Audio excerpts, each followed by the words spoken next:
Selamat sore Pak Putra. Selamat sore Pak. Saya sangat senang sekali bisa bertemu dengan Pak Putra sebagai salah satu mahasiswa pendidikan di jurusan destinasi ini, Pak. Saya ingin bertanya kepada Pak Putra, di dalam minggu kemarin pertemuan kita pada pertemuan pertama itu telah saya sampaikan bahwa pengantar mata kuliah manajemen risiko ini adalah sesuatu yang sangat bernilai mahal, karena bagaimanapun setiap individu kita akan menanti resiko apa yang akan muncul, detik, waktu, dan bahkan tidak boleh kita lepas daripada resiko. Oleh karena itu, kira-kira bagaimana tanggapan Pak Putra sebagai mahasiswa dalam menyikapi materi ini? Karena mata kuliah yang mengajarkan konsep risiko, termasuk itu manajemen risiko, termasuk bagaimana kita sebagai manusia dapat mengidentifikasi hal-hal yang akan terjadi dalam kehidupan kita, bahkan menilai termasuk pengendalian daripada risiko itu sendiri. Mungkin Pak Putra bisa menyampaikan detik-detik apa saja bagian daripada manajemen risiko sebagai penghantar dalam pertemuan pertama pada minggu kemarin. Baik Pak, menurut beberapa pengetahuan saya, tidak salah mungkin bisa saya identifikasikan, mungkin ada 10 butir Pak. 10 butir. Bolehkah Bapak menyebutkan butir-butir apa saja Pak? Baik Pak, yang pertama sekali kita harus mengetahui dulu dasar hukum manajemen risiko. Oh iya, betul, dasar hukumnya. Terus setelah dari situ kita harus melihat pentingnya manajemen risiko itu. Pentingnya manajemen risiko itu yang kedua, action yang di lapangan ya Pak ya? Itu Pak. Terus yang ketiga, saya mengetahui ada prinsip-prinsip. Ada prinsip yang harus kita pegang teguh. Seperti itu Pak. Terus yang keempat ya, jenis-jenis risiko ini. Oh, jenis-jenis risiko yang akan dihadapi gitu Pak. Dari segi itu. Terus mungkin ada lagi yang kelima. Prosesnya lah, mungkin proses manajemen risiko. Proses manajemen daripada risiko sendiri. Iya. Itu baru. Terus kalau setelah kita proses, mungkin kita harus mengetahui manfaat dari manajemen risiko. Manfaat dari proses itu terhadap manajemen risiko. Iya, seperti itu Pak. Nah, setelah itu kita harus bisa mengidentifikasi, memilah risiko itu Pak. Mengidentifikasi, memilah, menyebut fenomena tertentu ya. Iya, seperti itu Pak. Terus setelah kita identifikasi, kita harus bisa menunggu sejauh mana risiko konsekuensi yang harus kita. Iya, luar biasa. Terus setelah kita mengukur, bagaimana mungkin kita cara pengendalian atau mengendalikan risiko. Perlu mengendalikan ya. Untuk pengurangan mungkin. Ada lagi Pak? Terus mungkin yang terakhir sekali Pak, mungkin pembelajarannya mungkin ya Pak ya. Belajar dari manajemen atau risiko yang akan kita hadapi atau yang sudah berlalu gitu. Iya. Oke Pak. Seperti itulah Pak. Mungkin manajemen risiko ini yang bisa saya dapatkan, mungkin Bapak bisa juga menambahkan. Wah, luar biasa.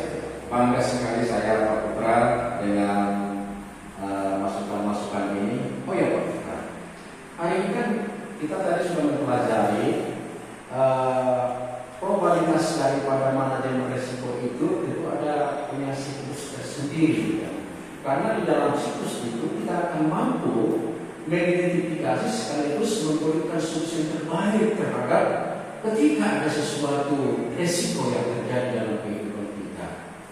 Oh ya Pak Putra, boleh nggak Bapak menyampaikan siklus yang seperti apa dalam manajemen risiko itu sehingga outputnya nanti di lapangan kita tahu memang seberapa besar dampak-dampak secara positif dan negatif yang harus kita pelajari di lapangan dalam aktualisasi termasuk prinsip kita untuk mengantisipasi hal itu yang akan terjadi. Baik, menurut dari beberapa sumber yang saya pelajari, yang saya baca itu ya Pak ya. Kalau siklus risiko manajemen itu yang pertama sekali kita harus juga mengidentifikasi dulu Pak. Identifikasi dulu Pak. Kita harus tahu dulu mengidentifikasi masalah apa. Iya. Terus selanjutnya kita harus siklus yang berikut harus menganalisa dan prioritas gitu Pak. Harus analisa. Maksudnya kalau kita identifikasi, kita analisa. Ya. Selanjutnya kita harus ada perencanaan Pak. Perencanaan dan mengimplementasi pengulangan itu. Perencanaan sekaligus mengimplementasikan gitu. Baik. Selanjutnya untuk laporan lah Pak. Untuk laporan Ya, gitu ya. laporan. Selanjutnya ke laporan. Termasuk setelah sebelum pelaporan itu kita ada mungkin pengontrolan dulu ya Pak ya. Iya. Biar menghindari hal-hal laporan yang tidak penting. Iya. Oh iya, setelah itu langsung dikontrol Pak.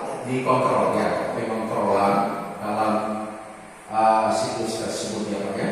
Jadi kita setelah mengetahui sampai di akhirnya itu kita petiklah pelajaran dari masalah yang terjadi.